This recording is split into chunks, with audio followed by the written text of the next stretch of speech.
So when Una and I thought of this idea, a lot of it was because my son was really into playing video games on my phone.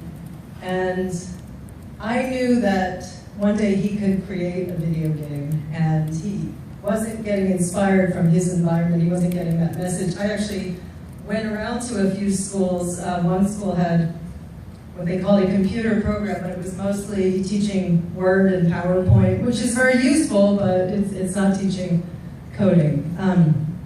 So for our first Coder Dojo, Una and I spent hours and hours preparing our curriculum, and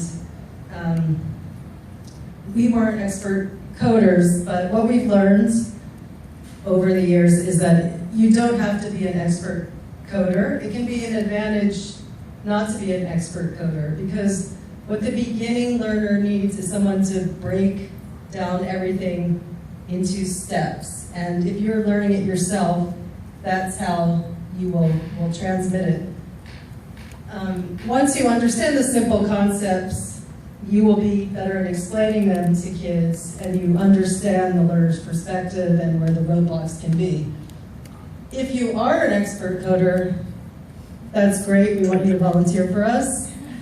I would just say if you're already an expert coder, yes? I was just saying I am. Yeah. We'll talk after. If you are an expert coder, keep in mind the beginner. Try to remember when you learn to code and try to simplify things. So anyway, you will learn a lot from experience.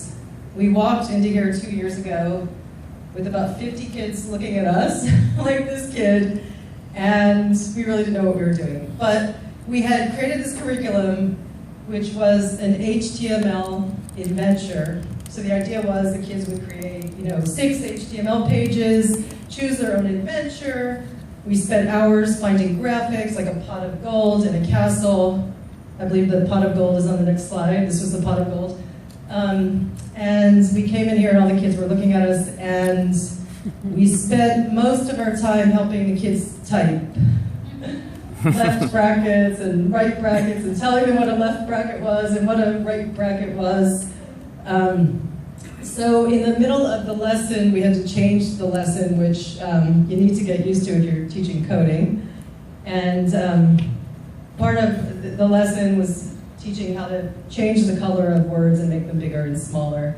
And we sort of decided midstream that was going to be our final project. And the kids loved it, so it kind of worked out. And then there was a kid who I think was sitting over here and raised his hand, and he said, "Can I make the word green?" He suddenly got it. And I said, yes, make the word green. And so ever since then, we've been looking for those moments where kids learn the basics and then they realize, oh, I can do something else with this. I can give it my own slant. Next slide, please. So after that experience with 8 and 9-year-olds who couldn't type, we started using visual programming environments, mostly Scratch, to teach the younger kids. And now, actually, at major universities such as UC Berkeley, they also use visual programming environments for beginning computer classes at Berkeley.